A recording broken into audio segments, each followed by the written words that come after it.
Halo semua, selamat datang kembali di vlog aku kali ini. Nah, berhubung aku udah lama banget nggak bikin video karena satu, aku nggak sempet, dua, aku juga bingung aku harus berbagi apa lagi, karena aku maunya itu channel aku atau vlog aku itu bisa bermanfaat buat yang nonton. Jadi bisa ada yang didapat, bisa ada yang dikuatkan kayak gitu. Nah, sekarang aku bisa bikin video lagi, vlog lagi, karena kebetulan anak aku lagi tidur yang kedua. Ini anak aku yang pertama.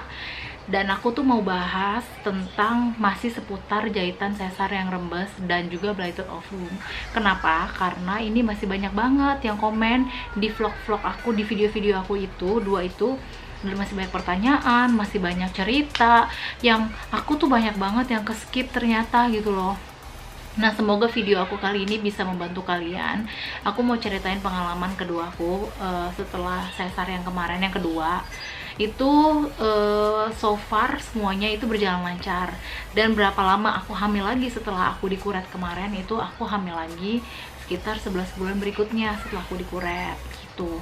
Dan kalau misalkan kita harus jaga makan apa sih untuk supaya bisa hamil lagi, aku sendiri pun juga nggak tahu kita harus program kayak gimana. Cuman kalau aku kemarin ngejalaninnya ya udah ya biasa aja, dan aku juga sambil berserah, pokoknya ikhlasin yang sebelumnya, dan aku juga berserah pokoknya jaga makan. Pasti kita mau dong kalau misalkan kita apa namanya mau program itu, pasti kita akan jaga badan kita sendiri supaya kita tuh juga siap ketika nanti kita dipercayain untuk hamil lagi, supaya hal-hal yang sebelumnya itu nggak terulang lagi gitu. Jadi kemarin itu aku 11 bulan dari aku kuret, aku udah hamil lagi, dan sekarang itu udah 2 bulan lebih aku udah lahiran dan secara sesar juga. Terus udah gitu, apa ya yang mau aku sharing ya, aduh jadi lupa kan, oh ya, masih banyak pertanyaan tentang jahitan sesar yang rembes.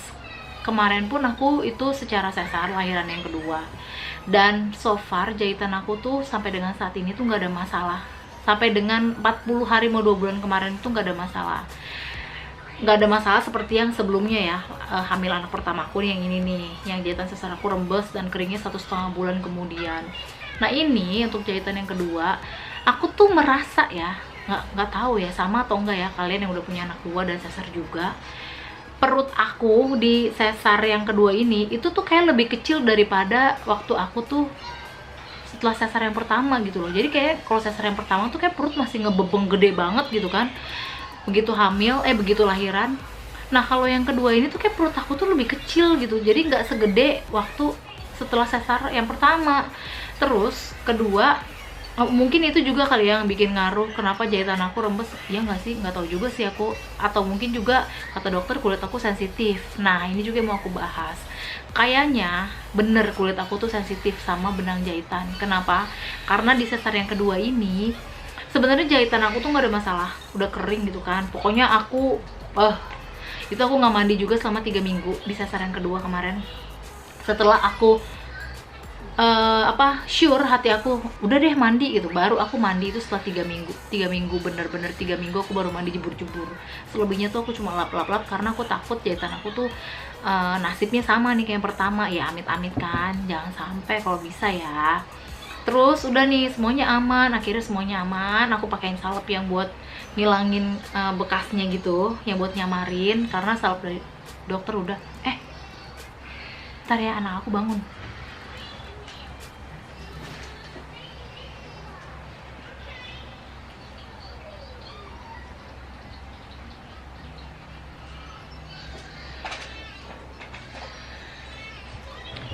Back, ternyata enggak. Nah, tadi sampai mana ya? Oh ya, sampai jahitan aku yang aku pakai salep ya, yang buat menyamarkan. Nah, setelah mau 2 bulan itu kan nggak mungkin langsung nggak mungkin langsung jadi daging semua ya, jahitan itu tuh kan nggak mungkin langsung jadi daging semua. Jadi kayak masih ada bekas gitu kan, jahitan benangnya gitu. Nah, ada satu benang di tengah-tengah itu yang bikin kulit aku bawahnya tuh luka. Jadi ini kan kulit sama kulit ya kan, ini dicantol sama benang. Nah, benangnya ini narik kulit bagian bawah aku, jadinya tuh luka lah kulit bawah aku tuh. Jadi bukan di jahitannya ya, jahitannya itu udah nutup, jadi benar-benar di kulit di bawahnya. Itu awalnya tuh awalnya itu cuma merah doang gitu loh, cuma merah, dan aku tuh ya udahlah cuma merah, yang penting jahitan aku tuh aman gitu kan. Sampai sekitar seminggu merahnya ini berubah menjadi kayak luka, gimana ya, kalau kayak luka ada darah dikit, terus kayak ada nanah dikit gitu kan, jadi bernanah gitu. Aku bingung dong, aduh ini kenapa lagi gitu kan, kenapa sih setiap kali sesar ini, aduh gua nggak bener-bener tulus gitu loh hilangnya, ini jahitan selesai kelar gitu kan, pusing dong aku. Tapi karena ini udah mau 2 bulan, jadi aku berusaha tetap tenang, nggak seperti yang awal, karena awal kan bener-bener pengalaman baru ya. Jadi aku yang takut banget, apalagi tuh bener-bener di jahitannya keluar cairan yang banyak banget, itu pasti siapapun pasti ngeri sih. Kalau yang kedua ini jauh beda banget gitu loh lukanya, jadi bener-bener ini benang, ini kulit sama kulit, terus ini benang yang nyantolin. Nah dia tuh ngelukain yang bawah, karena pasti kan kita bergerak dong, ngapa-ngapain juga pasti kita bergerak. Nah benangnya ini, ya sayangku jatuh, ya ambil. Benangnya ini ngelukain kulit aku. That's why aku bilang kayaknya memang aku kulitnya sensitif terhadap benang jahitan, seperti yang dokter bilang. Jadilah luka itu kecil, darinya berdarah dikit gitu kan, terus benana. Aku bingung, aduh harus aku pakein apa nih, aku takut kan, masa ya pasti takut lah, gimana sih, namanya juga ini operasi bekas operasi gitu kan, takutnya nanti dia ngerembet-rembet nih ke atasnya. Terus akhirnya aku bersihin, pertama kali itu bersihin pakai apa, pakai detol. Aku bersihin karena di jahitan itu tuh memang harus bersih, karena kan kalau misalkan jahitan itu sebenarnya kalau kita nggak bersihin itu banyak banget kotorannya gitu loh, kotoran kayak kulit gitu. Kita kan pasti takut ya untuk ngebersihin itu. Kalau aku sih, aku pasti takut karena pengalaman pertama aku kayak gitu, jadi aku takut untuk bersihin luka. Nah akhirnya aku bersihin, ternyata banyak banget kan kulit-kulit mati kita itu yang harus memang kita bersihin gitu loh. Terus aku pakein betadine malah jadi benana. Terus aku pakein apa tuh ya, aku pakein betadine malah dia jadi benana. Terus aku pakein salep Sagestam ya kalau nggak salah. Itu karena karena tangan aku waktu itu luka juga nih, yang ini nih. Nih, ini luka digigit binatang, jadi nanah gitu, dikasih salep sama orang apotek itu pakai Sagestam. Jadi aku pikir itu sama buat luka di perut aku pakein juga, malah jadi benanah juga ya kan. Ternyata mungkin buat ini bisa, atau buat ini nggak ngerti ya, apa ada yang cocok ada yang enggak gitu kan. Nah nggak bisa juga kan. Akhirnya aku udah takut banget kan, kok lama-lama bernanah lagi nih, gue jadi pusing. Kalau kayak gini ceritanya sesar bikin gue jadi aduh, kayak udahlah nggak mau lagi gitu. Nah aku SMS dokter aku tuh ngasih info pakai obat yang namanya salep bioplasenton 3 kali sehari. Jadi dibersihin dulu. Ya udah aku beli Revanol, jadi aku bersihin luka aku khusus yang di titik itu pakai Revanol, dibersihin. Kenapa kita nggak pakai alkohol? Jadi ternyata sebelumnya itu aku bersihin pakai alkohol. Sorry, bukan pakai detol, pakai alkohol sebelum. Oh my gosh, my HP. Pakai alkohol. Ternyata alkohol itu kalau kita bersihin di luka itu bisa bikin jaringan-jaringan di seputarnya itu, sekitar luka itu, kita jadi rusak. Yang aku baca, oh my god, gue udah pakein alkohol beberapa hari, pantesan bernanah lagi gitu kan. Itu ternyata nggak bener guys. Mungkin buat luka yang baru atau yang terbuka kali ya, yang kelihatan mungkin iya kali ya. Cuman kalau aku baca, alkohol itu nggak boleh buat bersihin luka, karena bikin jaringan-jaringan seputar lukanya itu jadi malahan rusak dan dia jadi lama gitu loh. Oh my god, ternyata masih benana-benana tuh karena aku pakein alkohol itu. Udah gitu aku pakein salep yang nggak cocok. Nah akhirnya aku belilah Revanol.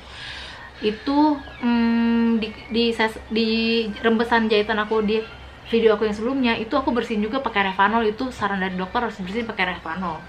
Jadi Revanol itu bikin nggak infeksi lah, intinya kayak gitu, bersihin tapi nggak infeksi. Udah gitu aku salepin pakai bioplasenton sehari 3 kali, dan itu bener-bener luka aku tuh sekali aja atau 2 kali pakai itu udah better, kering. Jadi dia tuh nggak ngeluarin nanah lagi, udah nggak ngeluarin darah lagi kayak gitu. Tapi guys, ini untuk yang bukan di jahitan ya, nggak tahu ya aku kalau di jahitan bisa atau enggak. Kayaknya dokter aku sempet ya waktu aku rembes di yang pertama itu, dia bilang bioplasenton atau apa gitu, tapi aku nggak pernah pakai salep itu karena aku udah keburu takut dan aku langsung cus ke rumah sakit. Jadi sampai kering aku nggak pernah pakai bioplacenton itu. Nah yang sekarang aku dikasih pakai bioplacenton itu, dan itu kurang lebih kalau aku lihat nggak sampai seminggu itu aku udah kering banget, dan udah emang kalau jahitannya emang nutup, udah nggak ada apa-apa, cuman di luka itu doang. Karena biar gimana pun luka itu harus kita obatin, nggak boleh kita diemin aja gitu loh guys. Terus selang berapa lama kemudian, mungkin karena aku juga banyak bergerak, nah dia mulai lagi tuh lukanya tuh keluar lagi bintik merah dikit, terus kayak mau nanah lagi dikit. Aku nggak ngerti ini apakah karena ini tertutup, maksudnya kan ini benar-benar ketutup underwear atau apa gitu kan. Sebisa mungkin memang kita harus pakai baju yang bahannya itu nggak panas gitu. Tapi kan tiap orang beda-beda ya, apalagi mungkin kan kalau yang perutnya langsing, kalau yang perutnya masih sisa kan pasti kan dia lembab-lembab atau gimana lah, aku nggak ngerti juga lah. Nah ini keluar lagi tuh dikit, tapi ya udah aku pakein lagi tuh, aku bersihin lagi pakai Revanol. Pokoknya Revanol itu biar sampai basah, terus kita totolin di luka itu, terus kita kipas-kipas sampai kering, baru kita kasih bioplacenton itu tipis-tipis aja. Jadi benar tipis banget 3 kali sehari di jam yang sama. Jadi kalau misalkan sekarang kita pakai di jam 7, jam 12, jam 5, ya besoknya jam 7, jam 12, jam 5 lagi, supaya lebih berkhasiat gitu. Jadi buat kalian yang masih nanya di komen, ini aku lagi rembes gimana nih segala macam, kalian coba tanya apakah bioplacenton itu boleh dipakai di luka jahitan. Setahu aku sempet nyari tuh beli bioplacenton, memang itu bisa dipakai untuk luka terbuka dan luka tertutup. Tapi kalian make sure lagi, siapa tahu kan, aku nggak mau menyamakan aku dengan kalian, tapi ini yang aku alami. Jadi sampai dengan saat ini luka itu udah nggak ada lagi gitu. Tapi ini balik lagi ya, ini luka jahitan aku tuh bener-bener udah nutup loh, jadi cuman bener-bener ya ampun ketarik benang gitu loh aja dia bisa jadi luka loh guys. Bener yang harus hati-hati banget kalau bisa sar itu. Seputar kayak gitu aja aku mau sharing. Udah gitu yang nanya tentang apa ya kemarin tuh ya, blighted ovum apa karena ngaruh dari makanan atau enggak, aku juga nggak tahu ya. Kalau misalnya memang Tuhan mau kasih, dia pasti akan kasih di waktunya. Dan aku bersyukur aku sekarang udah dikasih lagi hamil setelah 2 kali keguguran itu. Dan ini dia anak aku, nanti aku kasih lihat ya, ini dia. Begitu aku seneng banget, dan aku juga yakin kalian yang mengalami hal yang sama kayak aku, yang pernah mengalami blighted ovum atau keguguran atau jahitan rembes, kalian harus tetap sabar, kalian harus tetap berdoa. Yang penting tuh diobatin, kalau ada luka itu harus diobatin, nggak boleh enggak, jangan didiemin aja karena nanti bisa jadi infeksi. Nah kebetulan kayak kemarin itu kayaknya aku sempet badan aku tuh panas, mungkin gara-gara perut aku tuh merah banget pas ada luka itu ya. Perut aku tuh merah kayak gimana ya, kayak biduran, tahu nggak sih biduran gatal-gatal tuh kan, sejeplok itu merah. Itu tuh kalau disentuh sakit bukan main. Dan kayak ada jahitan aku tuh yang sebelah kanan tuh kayak gelembung gitu loh. Tapi sebelah kiri enggak, aku juga nggak ngerti apakah aku alergi. Kayaknya aku habis makan salmon waktu itu, apakah itu karena aku alergi atau apa. Makanya aku hati-hati banget makan setelah sesar itu. Cuman aku makan lagi kemarin salmon enggak, aku jadi bingung juga sih, nggak ngerti pokoknya kenapa. Yang jelas itu aku sih sempet takut, kok ini apa anestesinya udah hilang. Sakit banget guys, gila sakit banget. Itu disentuh aja tuh merah-merah di perut itu tuh sakit banget ya, tuh sakit banget.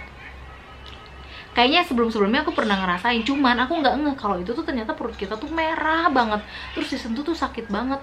Udah gitu di jahitan aku yang sebelah kanan, yang sempet mau ujung-ujung tuh kayak melentung gitu loh, kulitnya melentung, cuma bukan bengkak ya. Kalau bengkak kan merah gitu ya, ini tuh bukan.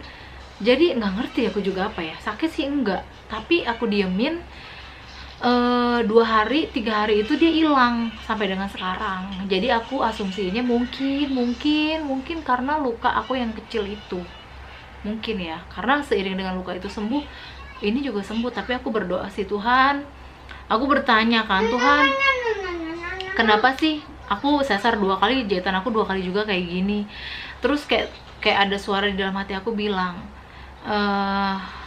aku bilang gini, kenapa sih jahitan aku 2 kali Cesar aku 2 kali juga kayak gini, aku tuh capek, aku bilang gitu kan. Aku tuh cuma pengen sehat aja supaya aku bisa lihat anak aku tuh tumbuh gede dan segala macam. Karena jujur aja aku tuh takut, parnoan kan orangnya ya. Terus kayak Tuhan bilang gini, waktu itu aku ikut saat teduh di YouTube. Tuhan bilang gini, aku yang udah kasih kamu anak, masakan aku nggak kasih kamu kesehatan untuk bisa ngurus anak kamu. Nah itu aku langsung tertemplak banget di situ. Kayak aku tuh nggak percaya gitu loh. Kok lu nggak percaya sih sama gue tuh udah kasih lu, berarti gue akan kasih juga lu kemampuan, gue akan kasih lu segala sumbernya untuk lu bisa menuhi apa yang anak lu butuhin, kesehatan dan semuanya lah gitu. Di situ tuh aku langsung karena pas saat teduh itu pendetanya bilang, aku ikut saat teduhnya Pak Philip Mantova, dia bilang ada yang bertanya kenapa sih aku nggak sembuh total, dan kayaknya tuh aku merasa tuh kayak kok itu kayak gua ya gitu. Dari situ aku ya udah, aku mulai ikhlas, aku percaya nih kalau Tuhan udah kasih aku anak, masa dia nggak ngasih aku kesehatan, masa dia udahlah gitu aja, nggak mungkin kan. So dari situ tuh aku obatin dan aku pakein obat itu. Puji Tuhannya itu sampai sekarang tuh udah nggak pernah lagi, walaupun sempet dikit itu berdarah lagi, tapi cuma sehari doang, itu udah nggak lagi sampai dengan sekarang. Makanya aku mau bilang sama kalian, kalau misalkan kalian ada di posisi sekarang, itu berarti kata Tuhan kalian tuh sanggup dan kalian itu mampu. Kalau kalian mau menyerah, kalian inget, jangan menyerah dulu, siapa tahu ini adalah garis akhir, justru kalian harus lari lebih kencang lagi. Itu guys, ini aja aku mau sharingnya tuh ini aja, karena masih banyak banget pertanyaan di komen-komen aku. Dan semoga penjelasan aku ini bisa membantu kalian untuk tetap semangat, untuk tetap kuat, dan untuk tetap percaya kalian mampu dan bisa ngelewatin semuanya ini. Oke? Dan karena aku takut sebentar lagi anak aku bangun, video ini aku sampai sini dulu ya. Nanti nextnya aku akan bikin vlog selanjutnya. Mudah-mudahan vlog aku ini bisa bermanfaat dan berguna buat kalian semua.